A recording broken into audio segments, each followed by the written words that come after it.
Penularan berita palsu bukan fenomena baru, tetapi kesannya dapat dilihat lebih jelas pada masa kini. Kajian menunjukkan maklumat palsu disebarkan jauh lebih pantas berbanding maklumat benar. Dan sedarlah bahawa penyebaran berita palsu hanya merumitkan lagi keadaan sedia ada melalui penyebaran fitnah yang akan mengakibatkan ketakutan dan menambah kegelisahan orang ramai. Assalamualaikum, salam sejahtera bersama saya Aziz Zainal Alam. Kita mulakan Pastikan Sahih hari ini dengan segmen Sahih.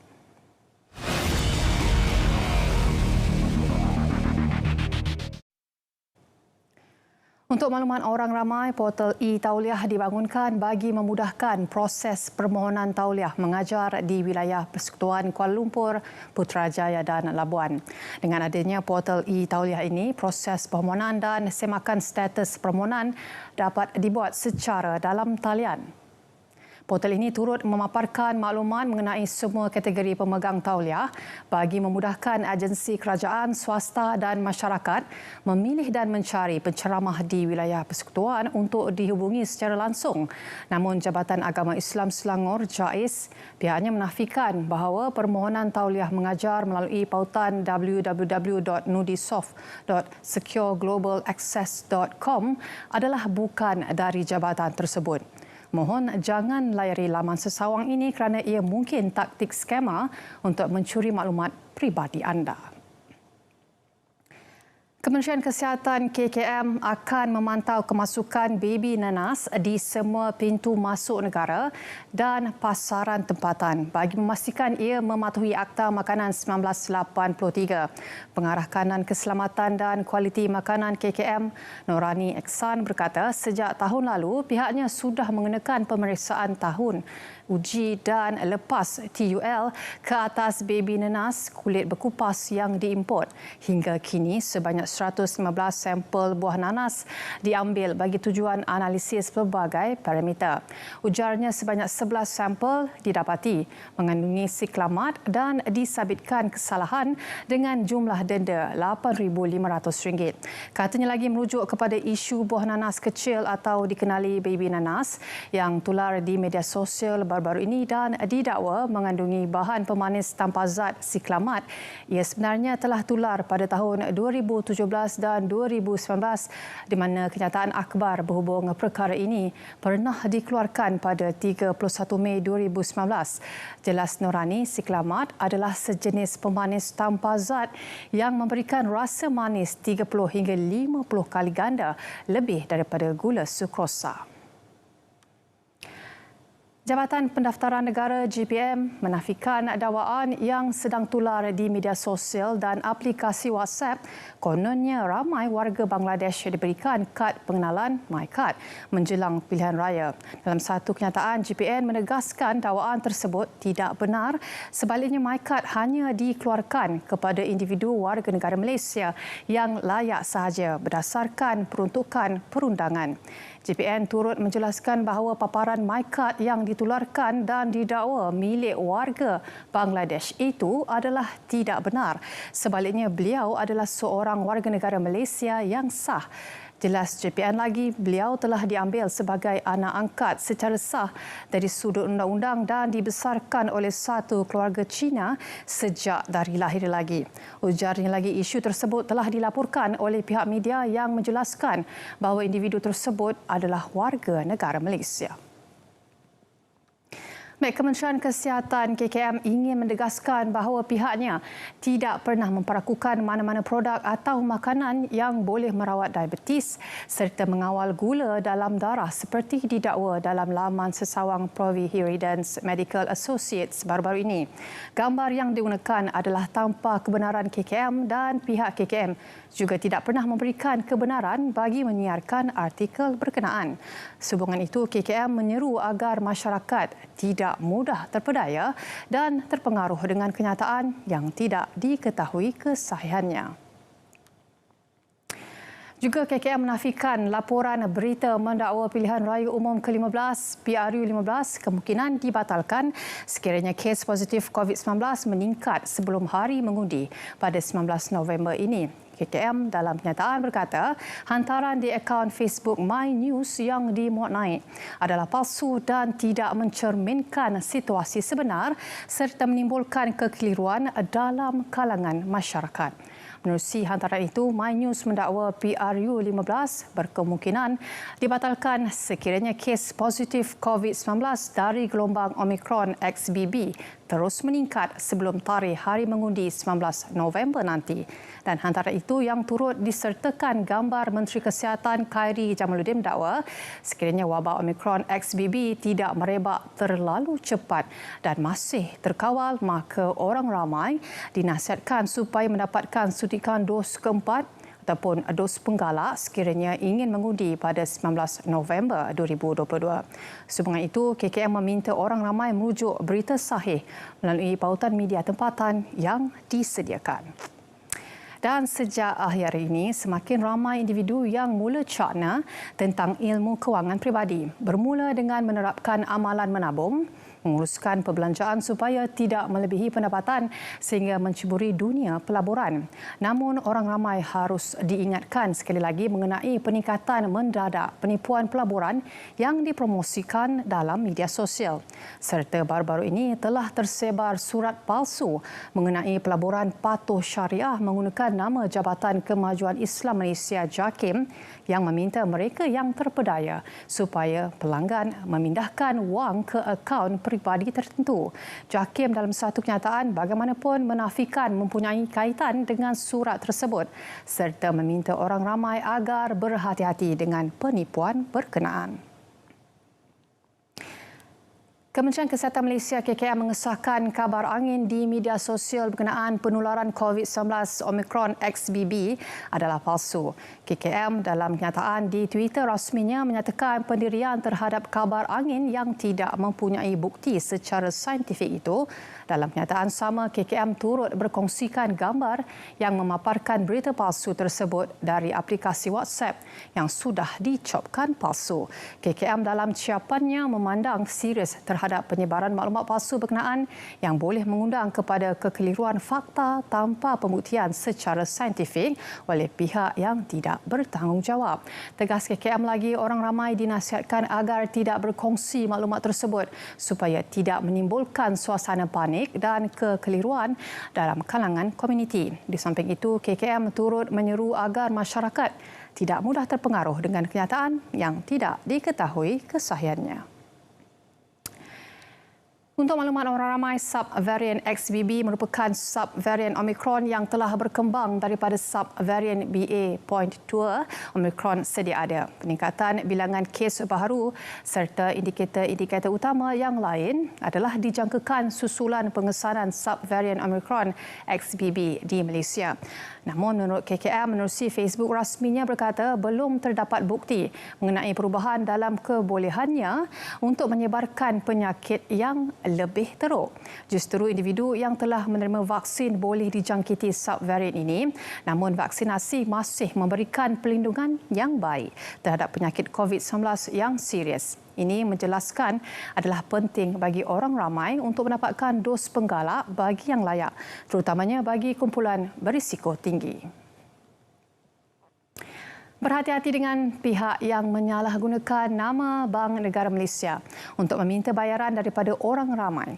Jika ragu-ragu, hubungi Bank Negara Malaysia melalui e-link bnm.gov.my/link atau bnm.gov.my/live chat. BNM menegaskan bahawa pihak tidak pernah meminta sebarang bayaran daripada orang ramai.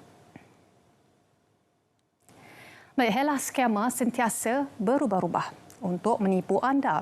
Berhati-hati dengan iklan di media sosial kerana iklan-iklan ini mungkin tipu helah yang boleh menyebabkan kecurian maklumat peribadi dan kehilangan wang. Jika ditipu, hubungi bank anda atau Pusat Respons Skam Kebangsaan NSRC melalui talian 997. Ayuh kita dengarkan apa yang ingin disampaikan oleh Kak Pah melalui video ini. Silakan.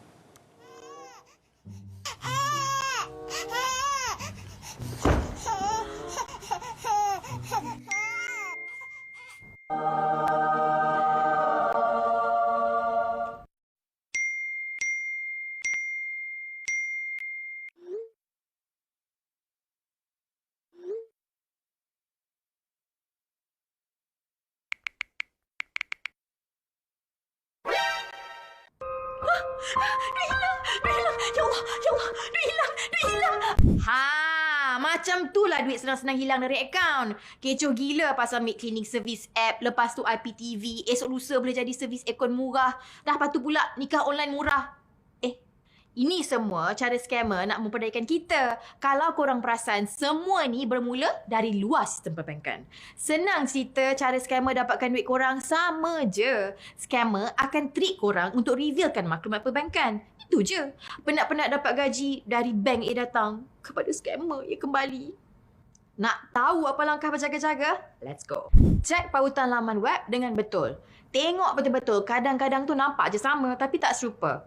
Online banking site ada paparkan ciri keselamatan untuk beri amaran kepada korang. Ada foto, ada frasa unik dan sebagainya. Kalau tak ada, dah stop. Tak payah teruskan transaksi tu. Jangan buat transaksi melalui public wifi. Yang free-free tu semua, ini memang sangat-sangat tak digalakkan. Jangan download apa-apa pun dari saluran bukan rasmi. Yang paling kena hati-hati sekali, link dari SMS. Jangan tekan.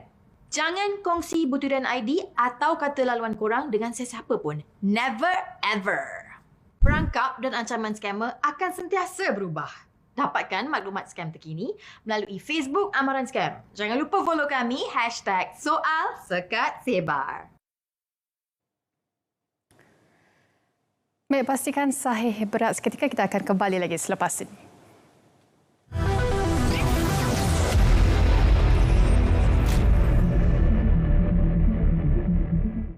Assalamualaikum, apa khabar semua? Beri saya 1 minit untuk #FaktaPRU. Marilah mari pergi mengundi. Jangan lupa kewajiban. Tahukah anda terdapat 3 fungsi SPR? Yang pertama, menjalankan kajian semula persempadanan bahagian-bahagian pilihan raya, iaitu tempoh kajian semula persempadanan tidak kurang daripada 8 tahun atau jika terdapat sebarang pindaan tambahan, pengurangan keanggotaan Dewan Rakyat atau DUN. Laporan kajian semula persempadanan disiapkan dalam tempoh 2 tahun dari ia dimulakan. 4 prinsip yang diambil kira apabila menjalankan kajian semula persempadanan iaitu sebagai kemudahan kepada pengundi tetapi tidak melangkaui sempadan-sempadan negeri, mengambil kira kemudahan pentadbiran bagi pendaftaran dan pengundian, jumlah pemilih yang seimbang kecuali mengambil kira kesukaran dihadapi, ukuran pewajaran bagi kawasan perlu diberi perhatian, mengekalkan perhubungan masyarakat dan pentadbiran tempatan. Fungsi kedua SPR ialah menguruskan pendaftaran pemilih baru dan membuat semakan ke atas daftar pemilih sedia ada. Fungsi ketiga, menjalankan pilihan raya umum, Dewan Rakyat, Dewan Undangan Negeri dan pilihan raya kecil sekiranya Dewan Rakyat dan Dewan Undangan Negeri dibubarkan. Ataupun pilihan raya kecil yang disebabkan kematian, hilang kelayakan, peletakan jawatan dan pembatalan keputusan pilihan raya oleh Mahkamah Pilihan Raya. #FaktaPRU. Jumpa lagi. Jangan lupa kewajiban pada negara.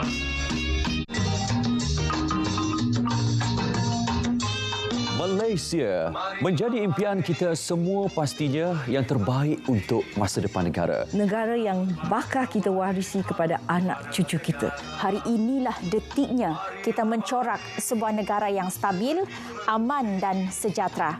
Inilah tanggungjawab kita bersama menunaikan mandat. Menentukan pucuk pimpinan negara. Kita perlu lakukan dengan yakin dan bijaksana. Menilai dengan matang dan rasional. Tanggungjawab di bahu kita. Dan kita perlu lakukannya bersama. Jangan nafikan hak kita. Hak memilih, peluang membantu negara Terus maju dan sejahtera. Ayo, lunaskan hak kita. Tanggungjawab sebagai rakyat Malaysia. Marilah mari pergi mengundi. Jangan lupa kewajiban pada negara.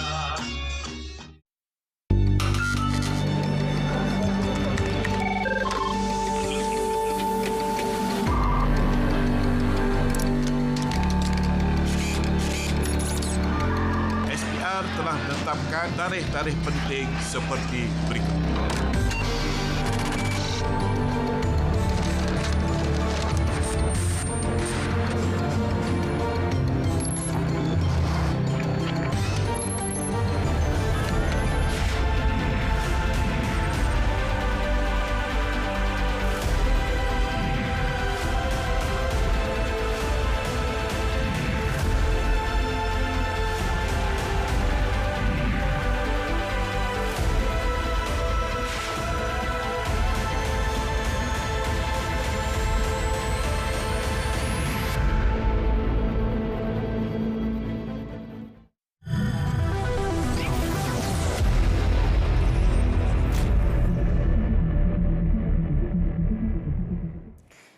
Kini kembali dalam Pastikan Sahih. Kita teruskan dengan segmen Semasa.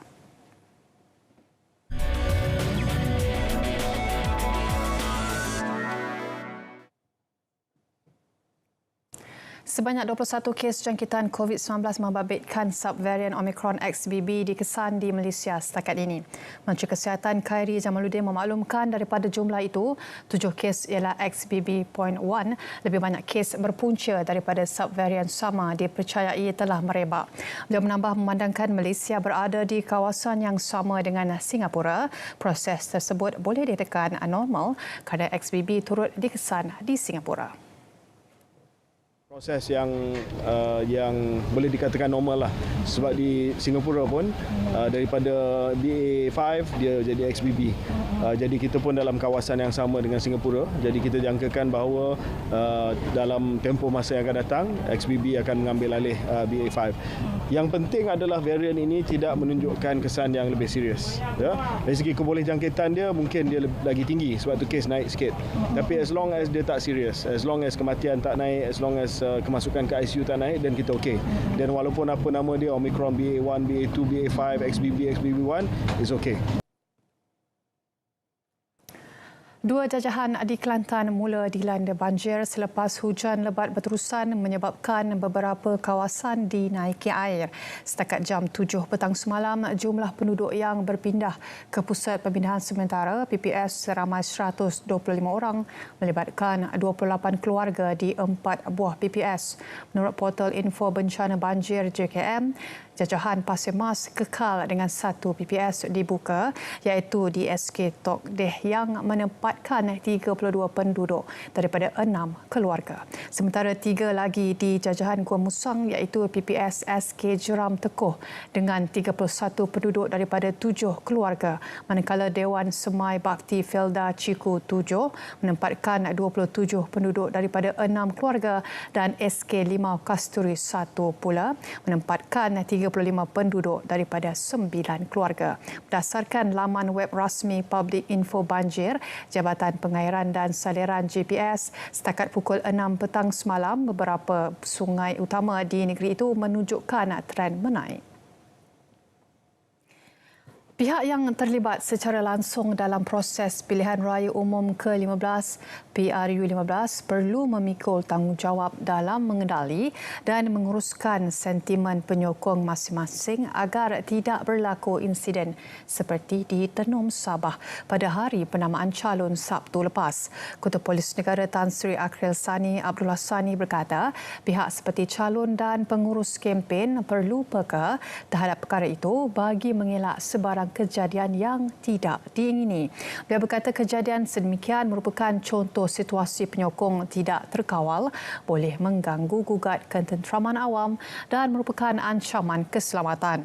Ujarnya PDRM tidak akan berkompromi dalam menangani ancaman yang akan menjejaskan keselamatan dan ketenteraman awam. Akhil Sani berkata segala tindakan yang perlu akan diambil bagi memastikan semua pihak yang terlibat dapat menjalankan tugas mereka dalam keadaan selamat dan yakin tanpa sebarang provokasi. Orang ramai dinasihati tidak menerbangkan drone tanpa kelulusan pihak berkuasa di kawasan tumpuan ramai sepanjang pilihan raya umum ke-15. Pihak berkuasa Penerbangan Awam Malaysia CAAM menerusi hantaran di Facebook rasmi berkata larangan termasuk sepanjang tempoh berkempen selama 14 hari sehingga hari pengundian pada 19 November nanti. Jelas CAAM ini untuk memastikan kelancaran PRU15 selain bagi mengelak berlakunya sebarang kejadian tidak diingini, terutamanya membabitkan aspek keselamatan dan sekuriti orang ramai khususnya para pengundi. Semua pengendalian aktiviti drone tertakluk di bawah Seksyen 4 Akta Penerbangan Awam 1964, Akta 3, Peraturan 98, Peraturan 140144, Peraturan Penerbangan Awam Malaysia MCAR 2016 dan Civil Aviation Directives CADS. Hasrat menjadikan tram sebagai antara pengangkutan awam di Melaka akan diteruskan. Menteri Pengangkutan Datuk Seri Dr. Wee Ka Siong berkata cadangan itu pernah dibentangkan oleh pihak Kerajaan Negeri Melaka sebelum ini dan ianya akan diteruskan sebagai inisiatif untuk menambah baik sistem pengangkutan awam di negeri itu. Katanya sekiranya perancangan pembinaan tram itu ditangguhkan, ia pasti akan memberi kesan kepada sistem pengangkutan Melaka selepas ini. Besar untuk kita mendapat kepercayaan, kemudian kita dapat berencana dengan baik apa yang direncanakan itu untuk kebaikan rakyat. Sama juga kalau kita kata sistem pengangkutan awam, bukan itu saja. Bagaimana saya melihat negeri Melaka ni bas henti-henti. Kita perlu ada satu program SBST, program transformasi untuk bas henti-henti. Kalau tidak, tak ada pengusaha yang sanggup memberi perkhidmatan bas yang terbaik. Itu juga antara agenda kita. Kalau kita nak buat tram, tak ada masalah. Lembaga Kemajuan Tanah Persekutuan Felda mensasarkan kutipan sehingga 30 juta ringgit menerusi sumbangan wakaf Felda sehingga Disember tahun ini. Pengerusi Kemajuan Tanah Persekutuan Tan Sri Idris Jusoh berkata setakat 6 Oktober lalu sebanyak 25.75 juta ringgit berjaya dikutip hasil sumbangan daripada peneroka dan pelbagai agensi di bawah Felda sejak diperkenalkan November tahun lalu. Tan Sri Idris Jusoh sejak Januari lalu menerusi program sedekah RM300 di bawah wakaf Felda berjaya mengutip sebanyak 7.7 juta ringgit daripada peneroka dan kutipan dana ini masih berterusan. Bagi saya lah yang terpenting lah ialah perubahan minda peneroka. Kalau dahulunya peneroka merupakan golongan yang sentiasa meminta, sekarang kita lihat peneroka lebih menjadi masyarakat yang suka memberi. Tahun lalu kita kutip sedekah 300 sebanyak 9.9 juta ringgit. Tahun ini kita dah kutip 7 juta dana wakaf Felda dan masih bertambah lagi. Dan saya lihat peneroka telah banyak berubah. Inilah yang saya nak lihat. Dikatakan kita boleh mengubah. Kita boleh mengubah masa depan kita. Baik, pastikan sahih berat seketika. Kita akan kembali lagi selepas ini.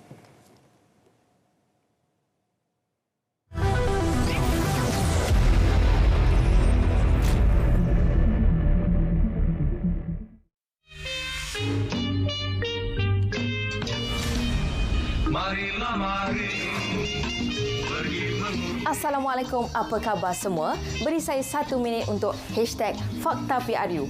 Tahukah anda Akademi Pilihan Raya ditubuhkan pada tahun 2007 dan pada ketika itu dianggotai seramai 10 pegawai sahaja dan kini pada tahun 2022 dianggotai seramai 31 pegawai APR dan kumpulan sokongan. Objektif utama penubuhan APR adalah untuk meningkatkan pengetahuan dan kemahiran warga SPR, petugas-petugas pilihan raya, parti-parti politik dan pihak-pihak yang terlibat secara langsung dalam pengurusan pilihan raya selain meningkatkan kesedaran pentingnya penglibatan pilihan raya di kalangan masyarakat. APR juga menjadi platform bagi berkongsi dan mendedahkan tentang pendidikan pilihan raya kepada masyarakat umum, khususnya pelajar sekolah, mahasiswa dan pelbagai lagi. Terdapat 4 unit subdivision di bawah naungan APR, antaranya program pengurusan latihan, program pendidikan pengundi, program pengurusan strategik dan pendaftar.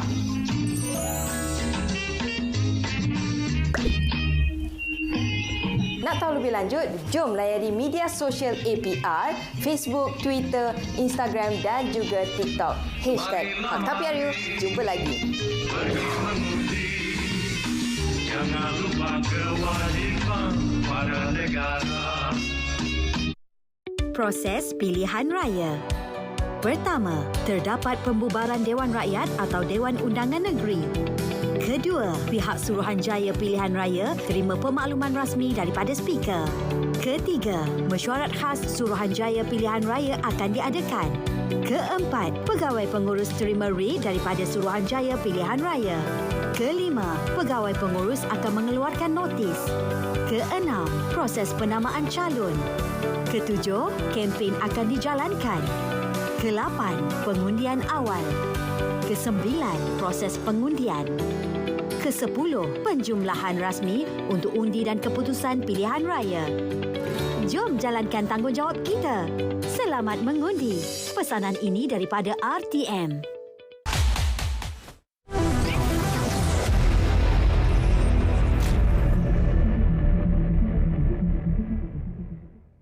Baik, kita akhiri pastikan saya hari ini dengan segmen notifikasi.